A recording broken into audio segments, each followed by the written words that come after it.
श्वास जैसे मनुष्य स्वाभाविक लेता है, खाते पीते सोते चलते उठते बैठते बात करते हंसते सब अवस्थाओं में आप श्वास नहीं लेते, स्वाभाविक आ जा रही है।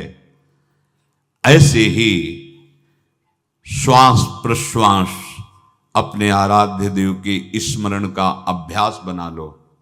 अभ्यास योग युक्तेन चेतसा नान्यगामिना। और जैसे तनिक भी श्वास रुकी तो घबराहट बेचैनी परेशानी आ जाती है, ऐसे ही श्वास प्रश्वास यदि नाम से खाली जाने लगे तो घबराहट परेशानी जलन पैदा होनी चाहिए, तब आप उपासक माने जाएंगे। क्या ऐसा हो रहा है? क्या हृदय की ऐसी स्थिति है तो धन्यवाद, नहीं है तो इसी की प्राप्त करने के लिए प्रियाजू ने हमें अपने मार्ग में घसीटा है, चाहे वो गृहस्थ हो चाहे वो विरक्त हो। यदि श्वास प्रश्वास में नाम न हुआ तो तुम्हें घबराहट होनी चाहिए। भूरी सखी जी कहते हैं कि मेरे जी में बड़ी घबराहट होती है, ऐसे वो जी घबरात। भूरी सखी जी कह रहे हैं श्वास नाम दो बिलक चलत है, इनको भेद न मोको भावे।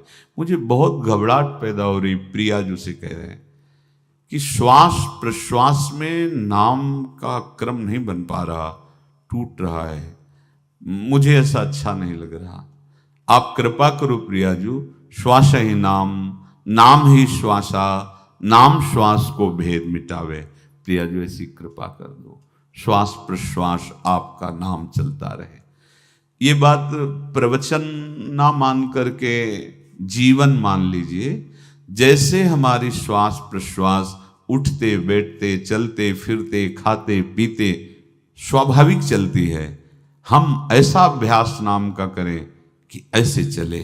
जैसे हमारी श्वास प्रश्वास रुकने लगे तो घबराहट बेचैनी प्राण व्याकुल हो जाते हैं, ऐसे ही श्वास प्रश्वास में यदि नाम रुकने लगे तो तद स्मरणेन परम व्याकुलतीत, घबराहट पैदा हो जाना चाहिए। नहीं होती तो अभी बहुत दूर नगरी, होती है तो अब निहाल हो गए हो, तुम चिंता मत करो।